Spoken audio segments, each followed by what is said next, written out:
Chilling tales for dark nights.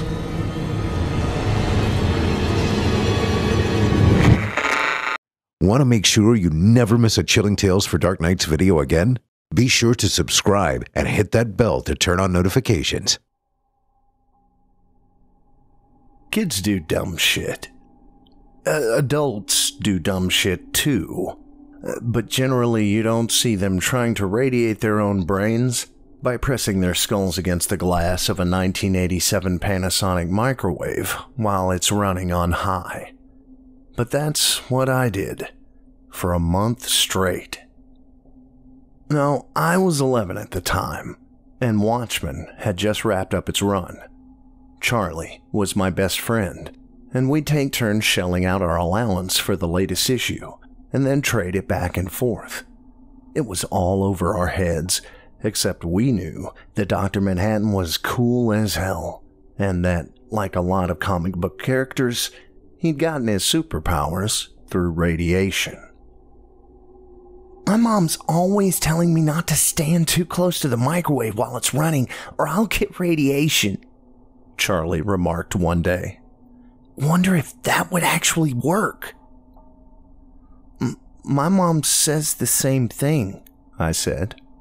So it's probably true. Bet if I held my hand in front of it long enough, I could suck up the power and then shoot it out, said Charlie. Bet if I put my head in front of it, I could start to read minds, I said. And so, it began. The plan was simple. Every night, I would wait for my mother to go to sleep and then sneak down to the kitchen. Then I'd hold my head against the front of the microwave while it was running for 30 minutes. Then, eventually, I would acquire telepathic abilities. After the first 2 weeks, it was starting to look like a bust. I met Charlie after class one day and asked him if anything was happening with him. He wiggled his fingers around, as if trying to coax out a blast of radiated energy, but nothing came out. He said. Not yet. How long do we have to keep doing it? I asked. I'm really tired. Could be a sign that you're starting to change, he suggested. Yeah, I said. Maybe. We parted ways, and I headed home. I was feeling pretty pessimistic about the whole thing. After dinner, I went up to my room and reread the issues of Watchmen that were currently in my possession. Dr. Manhattan was so powerful. I, on the other hand, was a wimp. I sucked at all the sports, and girls scared me. I wanted just a taste of that power, just an edge, to make me something more than a barely average kid. I decided to give the microwave thing another shot. I kept reading until I heard my mom go upstairs and get in bed. I waited a little while longer, then crept down to the kitchen. I dragged a stool over from the island, turned the dial to 30 minutes on high, and pushed start. I pressed my face up against the glass, as usual. I always kept my eyes wide open, because I knew if I closed them, I would fall asleep. The dull hum of the radiation being blasted into the oven was sort of soothing and just a little harsher than those white noise machines that some people use to put themselves to sleep. But the glaring light inside kept me awake. I knew that I had to stay awake or else my mom would find me there in the morning, with my face smushed up against the microwave, and I'd get in big trouble. I had a lot of time to think. Well, 30 minutes to think. And on that night, I decided that if I didn't have some hints of telepathic powers by the next day, I'd call the whole stupid thing off and just accept that I was a nerd who would never be popular or successful. But something did happen that night. About halfway through my session, I started to feel a strange sensation, like I was being pulled out of my own body. That's the only way I can describe it. but it wasn't even quite like that. I could still feel my body, could still feel my cheek pressed up against the glass, could still feel my back starting to hurt from being hunched over in such an uncomfortable position. I could still hear the drone of the microwave and see the light coming from inside. But I could feel something else too. Like a part of me was being pulled out. And then I started to experience two things at the same time. In one place, I was still in my kitchen, sitting on the stool. In another, I was on my back. I felt naked and like I was laying on something cold. Up above me were bright lights, and all around me were humming noises. I couldn't see or hear or feel anything beyond that. I'm dreaming, I thought. I fell asleep, and I'm dreaming. I better wake up, or Mom's gonna kill me. But I was still there, in the kitchen, awake. Or it felt that way. I tried to peel my face off the glass of the microwave door and look around, but I couldn't move, and I couldn't look around in this other place. I now realized because my head was strapped down in position. Then everything went dark, and I woke up in my bed with my mother calling to me that it was time to get up for school. That day, I caught up with Charlie after social studies. Hey, anything weird happened to you last night? I asked. Nah, said Charlie, flexing his hand. I think this whole microwave thing was a dumb idea. Why? Something happened with you? I had a weird dream, that's all. Can you read my mind right now? No. Charlie shrugged. Yeah, we gotta find something else to do now. Yeah, I said. But I didn't find something else to do. That night, I was back in the kitchen, turning the dial on the microwave. I'd snuck a can of Coke into my room after dinner and chugged it at 9 p.m. I had to stay awake so I could know for sure whether the previous night had been a crazy dream or an even crazier reality. I pushed the start button and pressed my head against the microwave. For a long time, nothing happened. Of course, it was a dream, I thought. You can't get superpowers from a microwave, and you can't be in two places at once. And then I felt the pull, and suddenly I was in two places at once. I was still in the kitchen, and I was also back there, strapped to a table of some sort under the glaring lights. A dream, I thought, and I tried to pull my head away from the microwave like I had the night before. This time, it worked. All at once, I felt myself rushing back into myself, and the other reality disappeared. I stood up and went to the sink for a glass of water. I heard the clock ticking away, barely audible over the hum of the microwave. I hadn't fallen asleep. I knew that. I'd felt wide awake when I started the microwave experiment that night, and I still felt wide awake. But if I hadn't fallen asleep, then how could I feel so vividly that I was in two places at once? I was, as they say nowadays, shook. I felt woozy and scared and wanted to wake Mom up and tell her what was going on. But another part of me said, if you do that, then you'll always be a loser. It's time to man up. Which was, without a doubt, an extremely dumb thought. The microwave was still going, the mechanics inside turning around and around, the light as bright as ever, and the droning hum as persistent as ever. I walked over to it and took a deep breath, Then I reset the dial for 30 minutes, sat back down, and once again pressed my face up to the door. Then I was back on the table, and now there was somebody standing over me. It was my father.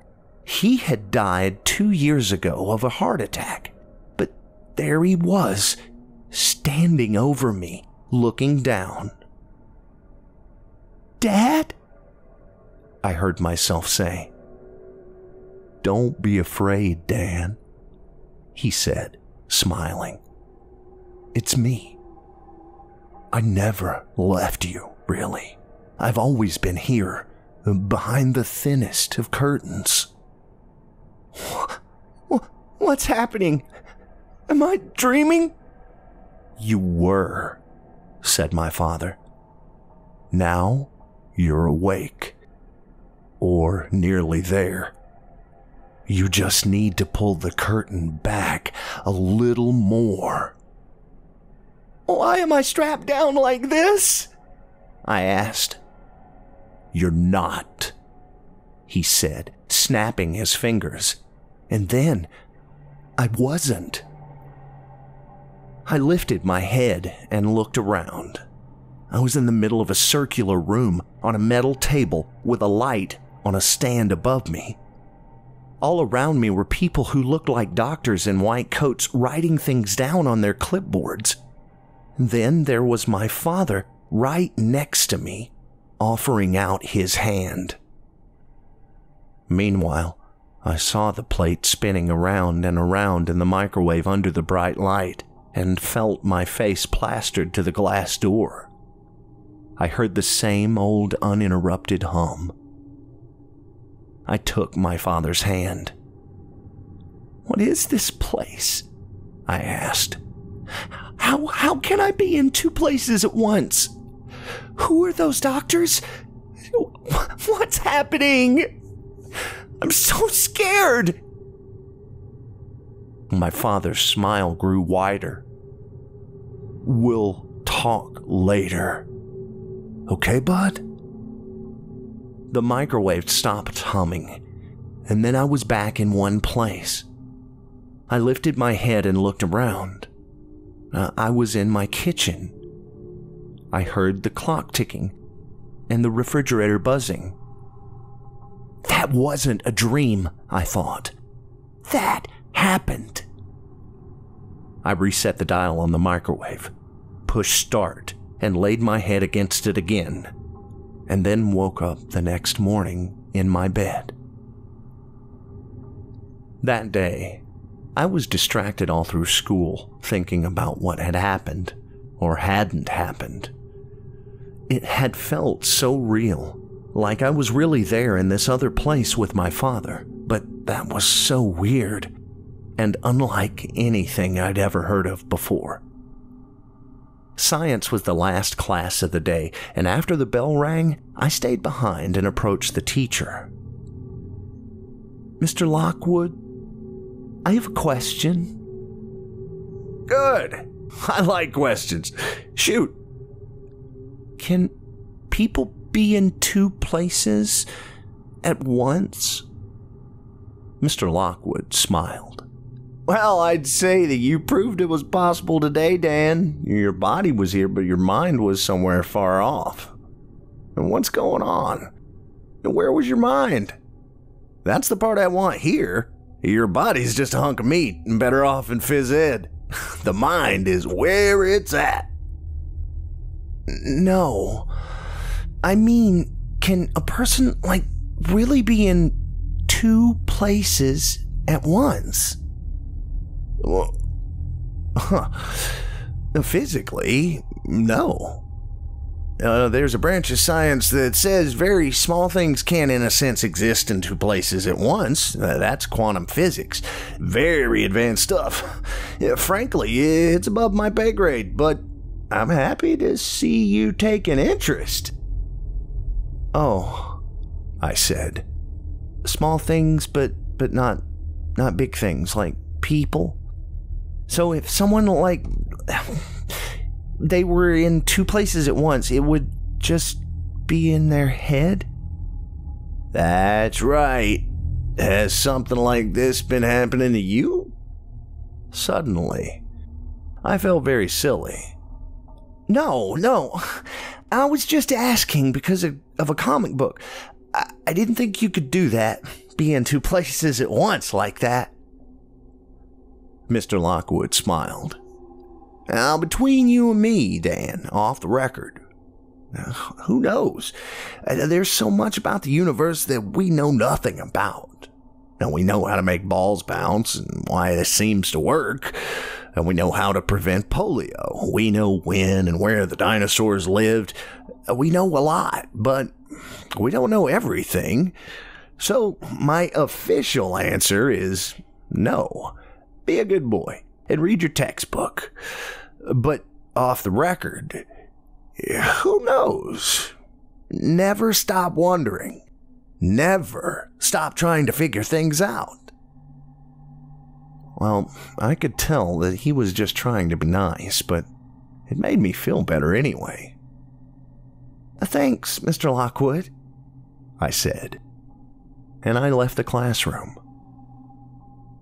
I was so tired from staying up late for 2 weeks in a row. On the bus ride home, everything around me seemed like a fuzzy blur. I'm going nuts, I thought. I need to sleep more. I decided that I wouldn't sneak down to the kitchen that night. I'd go to sleep at my appointed bedtime and then wake up the next day refreshed. I'd see clearly how silly the whole thing was, how it had all been in my head. But it didn't work out that way. That night, I did try to go to sleep at my bedtime, but I couldn't. I felt wired, like I had just come out of a good movie after drinking a shitload of Coke and eating a ton of candy. I couldn't shut my brain off. The worst thing about it all had been feeling like my father was really there. It had taken me long enough to accept that he was really gone, and just when I had, there he was, reaching his hand out to me. I felt like crying, but I told myself that it was all a trick of my head due to lack of sleep. I heard my mother come up and settle into her room down the hall. Still, I couldn't sleep, but I resolved not to go downstairs no matter what. I resolved to put the whole thing behind me. Then, I heard my father's voice, crystal clear, inside my head. Dan, come on down to the microwave. I miss you so much. We were making such progress.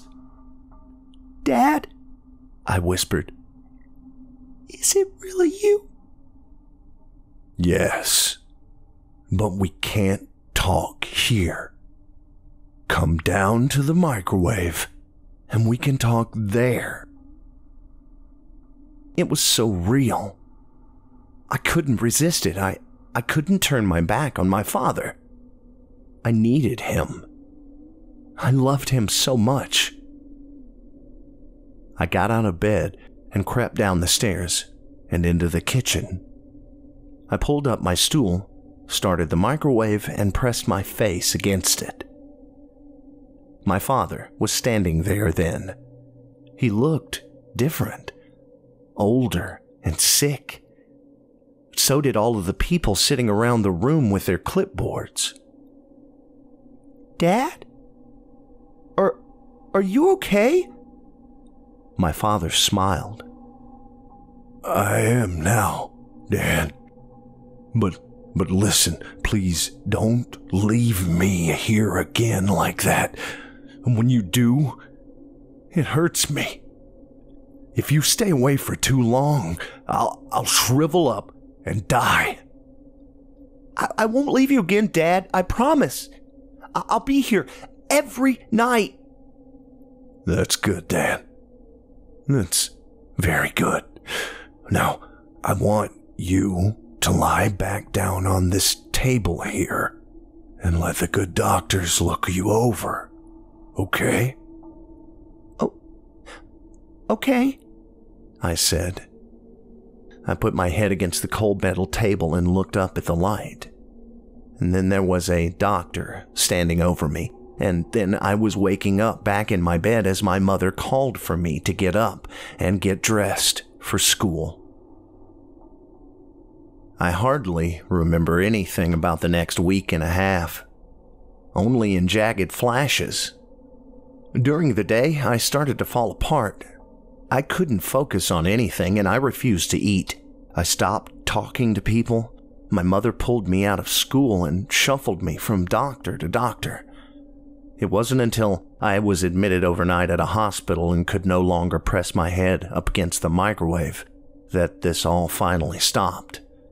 Before that happened, I visited the other place every night.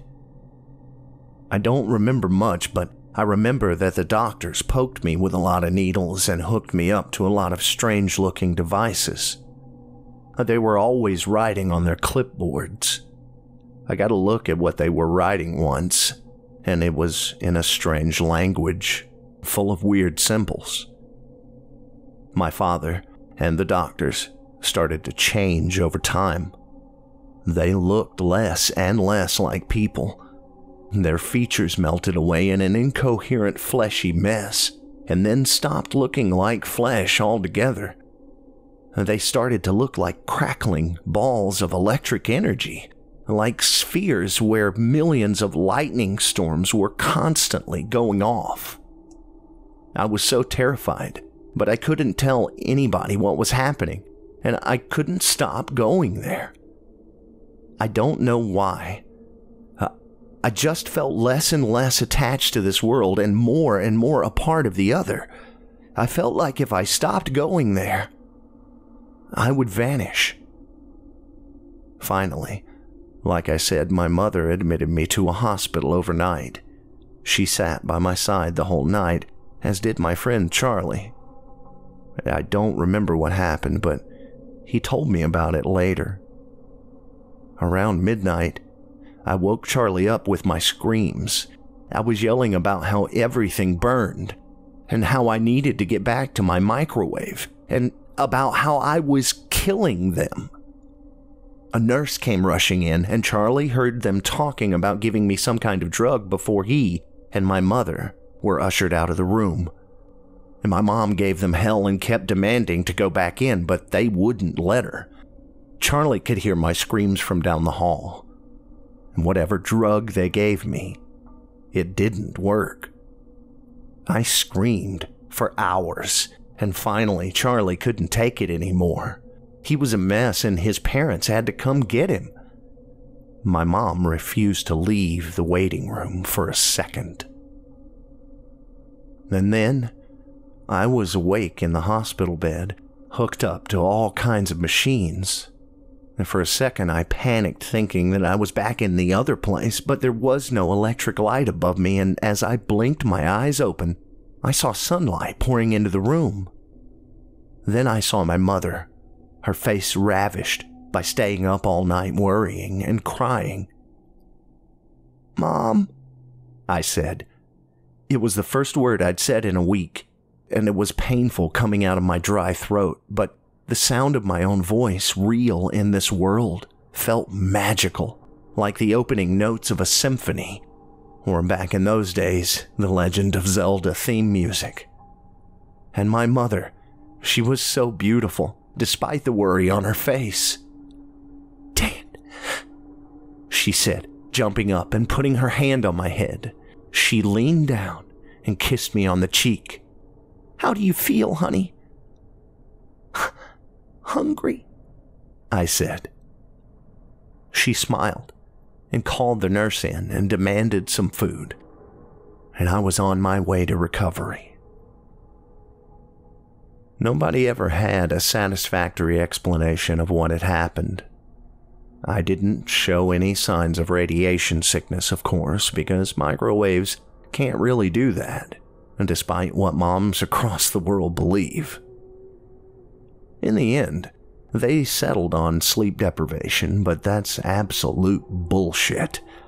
I always felt tired, sure, but I was still getting hours of sleep every night. I don't know what happened either, but I know that it happened.